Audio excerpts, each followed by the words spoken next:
Good morning বন্ধুরা, Karimganj daily নিউজে আপনাদের স্বাগত জানিয়ে শুরু করছি আজকের গুরুত্বপূর্ণ সংবাদ শিরোনামগুলি।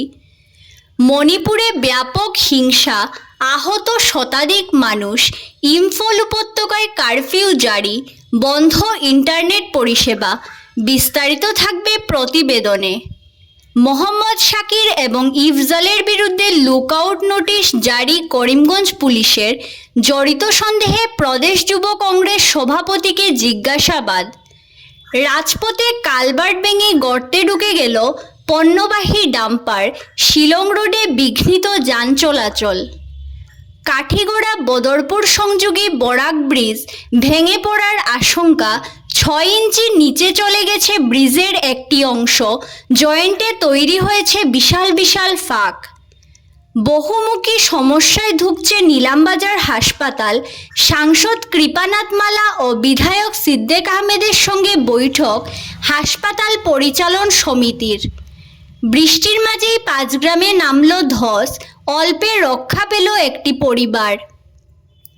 ভারতমালা প্রকল্পের অধীনে চাঁদখিরা থেকে চুড়াইবাড়ি পর্যন্ত 4 লেন সড়ক নির্মাণের প্রস্তুতি। ক্ষতিগ্রস্তদের উপযুক্ত সরকারি সাহায্য পাইয়ে দিতে তৎপর বিধায়ক কৃষ্ণেন্দু পাল। আসন্ন পঞ্চায়েত ভোটে বিজেপির সঙ্গে মিত্রতা অটুট রেখেই লড়বে অগপ, ইঙ্গিত কেন্দ্রীয় সভাপতি অতুল বরার। রাজ্যের 35 জেলায় নতুন করে অভিভাবক মন্ত্রী নিয়োগ। কাছাড় ও হাইলাকান্দি জেলায় অভিভাবক মন্ত্রীর দায়িত্ব জয়ন্ত মল্ল বড়ুয়াকে। করিমগঞ্জ জেলার অভিভাবক মন্ত্রী রঞ্জিত কুমার দাস। ভারতীয় পণ্য বয়কটের প্রচার বাংলাদেশে, কিন্তু বন্ধ হয়নি সীমান্ত দিয়ে চোরাচালান। চাঁদশ্রীকোনায় বাজেয়াপ্ত আতশবাজি। বিস্তারিত প্রতিবেদনে যাওয়ার আগে প্রত্যেক দিনের গুরুত্বপূর্ণ খবর পেতে অবশ্যই ভিডিওটিতে একটি লাইক করে ইউটিউব চ্যানেলটি সাবস্ক্রাইব করে পাশের বেল আইকনটি বাজিয়ে রাখবেন এবং ফেসবুক পেজটি ফলো করে ভিডিওটি শেয়ার করবেন। এবার সংবাদ শিরোনামগুলোর বিস্তারিত হলো। মণিপুরের ইম্ফল উপত্যকায় ফের অনির্দিষ্টকালের জন্য কারফিউ জারি করা হলো। পূর্ব ইম্ফল এবং পশ্চিম ইম্ফল জেলায় কারফিউ বলবৎ হয়েছে মঙ্গলবার বেলা 11টায়। রাজ্য জুড়ে 15 সেপ্টেম্বর পর্যন্ত বন্ধ করে দেওয়া হয়েছে ইন্টারনেট পরিষেবা। তবে মঙ্গলবার ইন্টারনেট নিষেধাজ্ঞার আওতার বাইরে রাখা হয়েছে জিরিবাম জেলাকে। পুরো রাজ্যে ছুটি ঘোষণা করা হয়েছে সব ধরনের শিক্ষা প্রতিষ্ঠান। মণিপুরে ব্যাপক হিংসা ছড়িয়েছে। মঙ্গলবার লাগাম ছাড়া হিংসায় শতাধিক মানুষ গুরুতর আহত হয়েছেন। পরিস্থিতি নিয়ন্ত্রণে আনতে রাজ্য প্রশাসন তড়িঘড়ি কারফিউ জারি করেছে এবং ইন্টারনেট পরিষেবা বন্ধ করেছে। RIMS সহ মণিপুরের হাসপাতালগুলিতে এখন ত্রাহি ত্রাহি রব। রাস্তায় অনবরত ছুটছে অ্যাম্বুলেন্স। মণিপুরে হিংসা চরম পর্যায়ে পৌঁছে গেছে। মঙ্গলবার কারফিউ অমান্য করে হাজার হাজার ছাত্র জনতা রাস্তায় রাস্তায় তাণ্ডব চালান। পরিস্থিতি নিয়ন্ত্রণে আনতে নিরাপত্তা বাহিনী যুদ্ধংদেহী মনোভাব নিয়ে অ্যাকশনে নামে। চলে গুলি লাঠি। ব্যাপক হারে সম্পত্তি ধ্বংস হয়েছে। প্রধানমন্ত্রী নরেন্দ্র মোদীর ছবি সম্বলিত ফ্ল্যাক্সও ছিঁড়ে ফেলেছেন আন্দোলনকারীরা। এক চরম অরাজক পরিস্থিতি তৈরি হয়েছে মণিপুরে। মোহাম্মদ শাকির এবং ইফজালের বিরুদ্ধে লুকআউট নোটিশ জারি করল করিমগঞ্জ পুলিশ। বারংবার করিমগঞ্জ পুলিশ তাদের বাড়িতে অভিযান চালিয়েছিল, অথচ আত্মগোপন করে রয়েছে দুজনই। সোমবার রাতে করিমগঞ্জ পুলিশ বাকরশালে থাকা 2 অভিযুক্তের বাড়িতে তল্লাশি অভিযান চালায়, যদিও তাদের খুঁজে পাওয়া যায়নি। পরবর্তীতে মঙ্গলবার করিমগঞ্জ পুলিশ দুজনের নামে লুকআউট নোটিশ জারি করে। লুকআউট জারি করা অভিযুক্ত যাতে দেশ ছেড়ে পালিয়ে যেতে না পারে, তাই দেশের প্রতিটি আন্তর্জাতিক বন্দরে ছবি ও নাম সংশ্লিষ্ট তদন্তকারী সংস্থার মাধ্যমে পাঠানো হয়। লুকআউট নোটিশ থাকা লোককে গ্রেফতারি পরোয়ানা ছাড়াই যে কোনো বিমানবন্দরে গ্রেফতার করতে পারবে নিরাপত্তা রক্ষীরা। রাজপথে কালভার্ট ভেঙে গর্তে ঢুকে গেল পণ্যবাহী ডাম্পার, আর এতে প্রায় 12 ঘন্টা বন্ধ থাকলো ভারী যানবাহন চলাচল। সোমবার রাতে বরাক গুয়াহাটি সংযোগী 6 নম্বর জাতীয় সড়কের উমকিয়াং কুলিয়াংয়ের মধ্যবর্তী স্থানে ঘটেছে এমন ভয়ঙ্কর ঘটনা। সড়কপথে বরাক উপত্যকার সঙ্গে পড়শি রাজ্য ত্রিপুরা মিজোরামের বিড়ম্বনা যেন পিছু ছাড়ছে না। কদিন পরপর কোনো না কোনো অঘটনের ফলে বন্ধ হচ্ছে বৃহত্তর ওই অঞ্চলের সড়ক যোগাযোগ।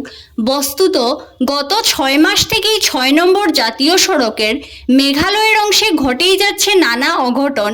কখনো ভূমিধস তো কখনো বেহাল রাস্তার জন্য বিঘ্নিত হয়েছে স্বাভাবিক যান চলাচল। এবার কালভার্ট ভেঙে রাস্তার মধ্যেই ঢুকে গেল চলন্ত এক পণ্যবাহী ডাম্পার। আহত হয়েছেন ওই ডাম্পারের চালক। সূত্র মতে কালভার্ট ভেঙে ডাম্পারটি সামনের দিকের এক চাকা ঢুকে পড়ে। রাস্তার ঠিক মাঝখানে ওই ঘটনা সংঘটিত হওয়ায় বড় গাড়িগুলো আর ওই স্থান অতিক্রম করতে পারেনি। ফলে মাঝরাত থেকে ওই স্থানের দুদিকে আটকে পড়ে ভারী যানবাহন। যে কোনো সময় ভেঙে পড়তে পারে কাঠিগড়া বদরপুর সংযোগী বরাক সেতু, ঘটে যেতে পারে ভয়ঙ্কর দুর্ঘটনা, বিচ্ছিন্ন হতে পারে করিমগঞ্জ হাইলাকান্দি সহ পার্শ্ববর্তী রাজ্য ত্রিপুরার সড়ক যোগাযোগ। সেতুর একটা অংশ প্রায় 6 ইঞ্চির মতো নিচের দিকে চলে যাওয়ায় এমন আশঙ্কা দেখা দিয়েছে। দীর্ঘদিন থেকে জরাজীর্ণ অবস্থায় রয়েছে 6 নম্বর জাতীয় সড়কের কাঠিগড়া ও বদরপুরের মধ্যে সংযোগকারী বরাক সেতু। কিন্তু তারপরও এ নিয়ে সংশ্লিষ্ট বিভাগের কোনো হেলদোল নেই।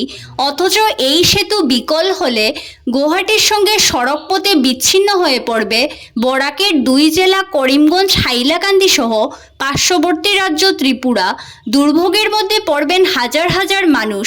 স্থানীয়রা জানান, গত 5-6 মাস থেকে গুরুত্বপূর্ণ এই সেতু রীতিমতো বিপজ্জনক অবস্থায় রয়েছে। সেতুর একটা অংশের জয়েন্টে তৈরি হয়েছে বিশাল বিশাল ফাঁক। ওই অংশটা প্রায় 6 ইঞ্চির মতো নিচের দিকে চলে গেছে। যানবাহন চলাচলের সময় পুরো সেতুতে ঢেকা দেয় ভয়ঙ্কর কাঁপুনি। সেতুর কাঁপুনি দেখে আতঙ্কিত হয়ে পড়েন পথচারীরা। নিলামবাজার হাসপাতালের নানা সমস্যা নিয়ে সাংসদ বিধায়কের সঙ্গে বৈঠক করে গুরুত্বপূর্ণ সিদ্ধান্ত নিয়েছে হাসপাতাল পরিচালনা সমিতি। চিকিৎসক ও নার্সদের থাকার ভগ্নদশাপ্রাপ্ত কোয়ার্টারগুলো নির্মাণের পাশাপাশি নিরাপত্তার ব্যবস্থা সহ মুখ্যমন্ত্রীর সঙ্গে আলোচনা করে হাসপাতালটির উন্নীতকরণে আশ্বাস দিয়েছেন সাংসদ কৃপানাথ মালা ও বিধায়ক সিদ্দেক আহমেদ। মঙ্গলবার বিকেলে নিলামবাজার হাসপাতাল পরিচালনা কমিটির উদ্যোগে হাসপাতালের কনফারেন্স হলে এক সভা হয়। করিমগঞ্জের সাংসদ কৃপানাথ মালা, দক্ষিণ করিমগঞ্জের বিধায়ক সিদ্দেক আহমেদ, বিজেপি নেত্রী শিপ্রা গুণ, বিজেপি দক্ষিণ করিমগঞ্জ মণ্ডল সভাপতি অভিজিৎ রায় সহ এলাকার সচেতন জনগণের উপস্থিতিতে হাসপাতালের একাধিক জ্বলন্ত সমস্যা নিয়ে পরিচালনা কমিটির সঙ্গে দীর্ঘ আলোচনা হয়। বৃষ্টির মাঝেই মাঝরাতে নামল ধস। বরাত জুড়ে রক্ষা পেল একটি পরিবার। গতকাল রাতে এই ঘটনাটি সংঘটিত হয়েছে 5 গ্রাম উমেশনগর কলোনিতে। জানা গেছে, প্রতিদিনের মতো রাতে পরিবারের অন্যদের মতো ঘুমিয়ে পড়েন সজল দাস।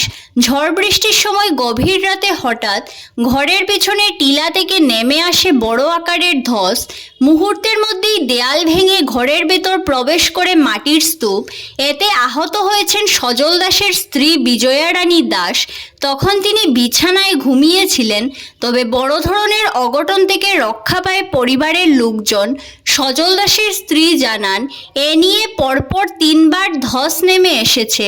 বিগত দিনে ধস নেমে আসার সঙ্গে বড় গাছ ঘরের উপর পড়ে একজনের মাথা ফেটেছে। বর্তমানে তারা আতঙ্কে দিন কাটাচ্ছেন। ধসের আতঙ্কে রীতিমতো রাতে ঘুম হয় না তাদের। এদিকে ধস নামার খবর পেয়ে তড়িঘড়ি ঘটনাস্থলে ছুটে যায় ডিডিআরএফ। তারা ঘটনাস্থল পরিদর্শন করে রিপোর্ট জমা দিয়েছেন জেলা দুর্যোগ মোকাবিলা বিভাগের হাতে। ধন্যবাদ সবাইকে। আরও নতুন নতুন খবর পেতে করিমগঞ্জ ডেইলি নিউজ পেজটিকে ফলো করে সঙ্গে থাকুন।